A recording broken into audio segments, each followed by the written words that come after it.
Assalamualaikum warahmatullahi wabarakatuh. Di sini saya akan melakukan battle kritikal tentang pembangunan manusia, dan ini hasil presentasi Ibnu Yahya Saputra. Di sini saya Rizky Kurniawan dan yang mempunyai presentasi ini yaitu Ibnu Yahya. Oke. Untuk materinya mungkin akan dibacakan terlebih dahulu oleh kami, baru nanti kami akan melakukan tanya jawab dan kritik dan saran.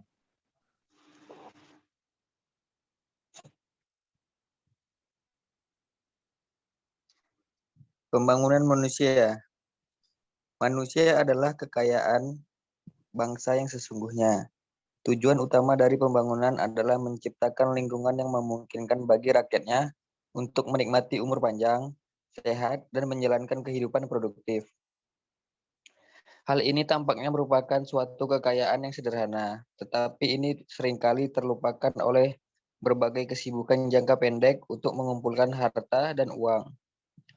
Pada tahun 1990, UNDP (United Nations Development Program) dalam laporannya Global Human Development Report memperkenalkan konsep pembangunan manusia atau disebut Human Development sebagai paradigma baru model pembangunan.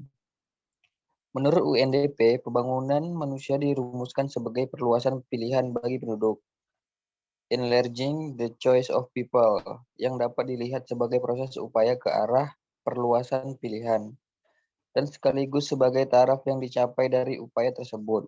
Pada saat yang sama, pembangunan manusia dapat dilihat juga sebagai pembangunan atau formation, kemampuan manusia melalui perbaikan taraf kesehatan, pengetahuan, dan keterampilan, sekaligus sebagai pemanfaatan, utilization, kemampuan atau keterampilan mereka.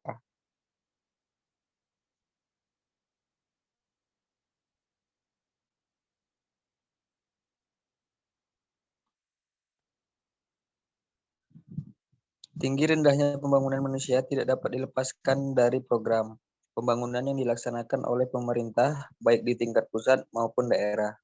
Proses desentralisasi tampaknya telah membuka potensi-potensi wilayah untuk berkembang secara aktif dan mandiri.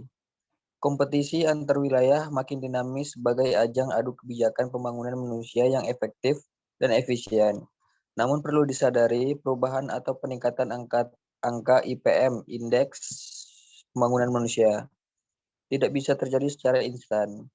Pembangunan manusia merupakan sebuah proses dan tidak bisa diukur dalam waktu singkat. Berbeda dengan pembangunan ekonomi pada umumnya, hasil pembangunan pendidikan dan kesehatan tidak bisa dilihat dalam jangka pendek. Untuk itu, program-program pembangunan manusia harus dilaksanakan secara berkesinambungan dan terus dipantau pelaksanaannya sehingga lebih terarah. Otonomi daerah diharapkan mampu mengurangi kesenjangan capaian pembangunan manusia antar kota dan kabupaten-kabupaten di Indonesia.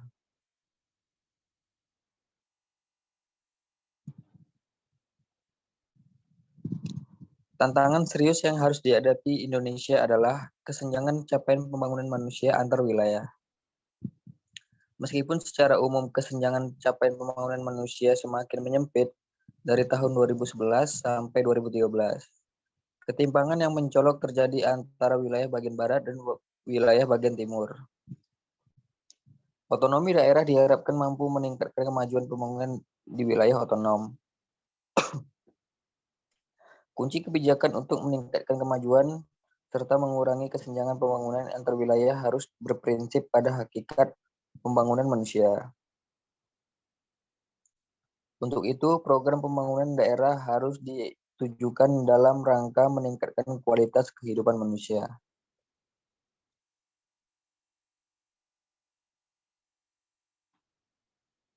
Alasan mengapa pembangunan manusia perlu mendapat perhatian adalah pertama, banyaknya negara berkembang termasuk Indonesia yang berhasil mencapai pertumbuhan ekonomi yang tinggi, tetapi gagal mengurangi kesenjangan sosial ekonomi dan kemiskinan. Kedua, banyaknya negara-negara yang maju mempunyai tingkat pendapatan tinggi ternyata tidak berhasil mengurangi masalah-masalah sosial seperti penyalahgunaan obat, AIDS, alkohol, dan gelandangan, dan kekerasan dalam rumah tangga. Ketiga, beberapa negara berpendapatan rendah mampu mencapai tingkat pembangunan manusia yang tinggi. Jika negara-negara itu mampu menggunakan secara bijaksana sumber daya untuk mengembangkan kemampuan dasar manusia.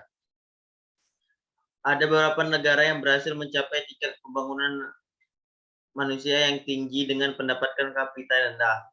Dari sekian banyak pilihan, ada tiga pilihan yang dianggap paling penting, yaitu panjang umur dan sehat, berpendidikan, dan akses sumber daya yang dapat memenuhi standar hidup layak. Dengan demikian, pembangunan manusia lebih dari sekadar pertumbuhan ekonomi, lebih dari sekedar peningkatan pendapatan, dan lebih dari sekedar proses produksi komoditas, serta akumulasi modal. Alasan mengapa pembangunan manusia perlu mendapat perhatian adalah banyak negara berkembang, termasuk Indonesia, yang berhasil mencapai pertumbuhan ekonomi tinggi, tetapi gagal mengurangi kesenjangan sosial, ekonomi, dan kemiskinan. Beberapa negara berpendapatan rendah mampu mencapai tingkat pembangunan manusia yang tinggi, dan jika negara-negara itu mampu menggunakan secara bijaksana sumber daya untuk mengembangkan kemampuan dasar manusia. Oke, saya akan bertanya kepada Ibnu Yahya, manfaat pembangunan manusia bagi Indonesia itu apa, Bang Ibnu?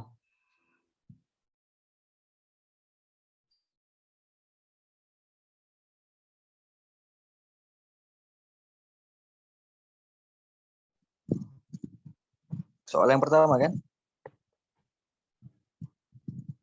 Iya, Bang Ibnu. Ya, soal yang pertama dari saya itu manfaat pembangunan manusia bagi bangsa Indonesia.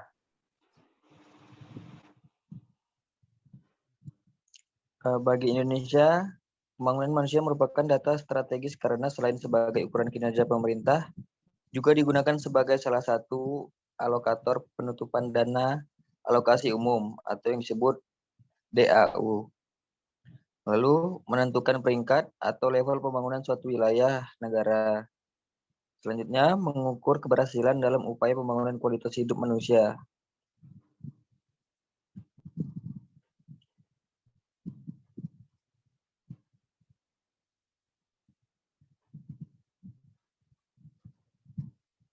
Yang kedua ada soal dari saya, kenapa pembangunan manusia tidak dapat dalam waktu singkat?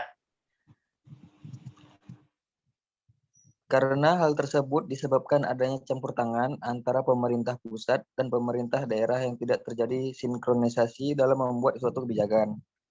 Daerah yang tertinggal akibat dari masalah infrastruktur sehingga dapat menyebabkan daerah tersebut ekonominya tidak berkembang.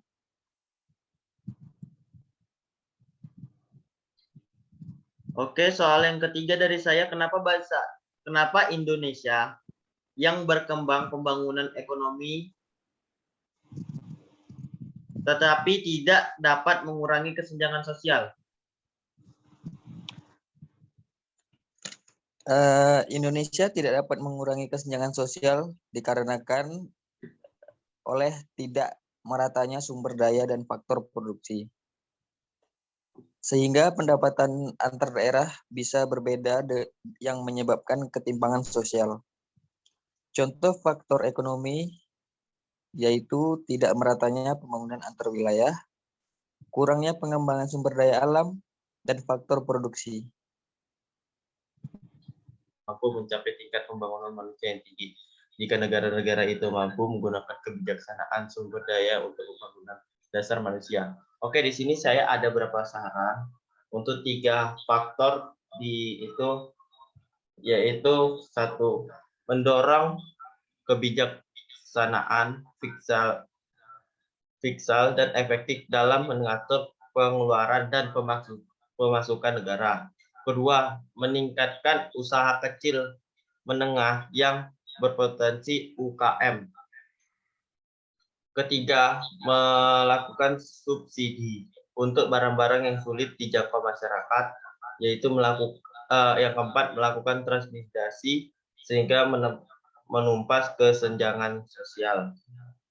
Itu beberapa saran dari saya. Mungkin itu saja sih, kalau untuk kritik tidak ada dari presentasi Ibnu Yahya ini. Di sini saya undur diri dan bersama kawan saya, Ibnu Yaya. Sekian itu saja. Assalamualaikum warahmatullahi wabarakatuh.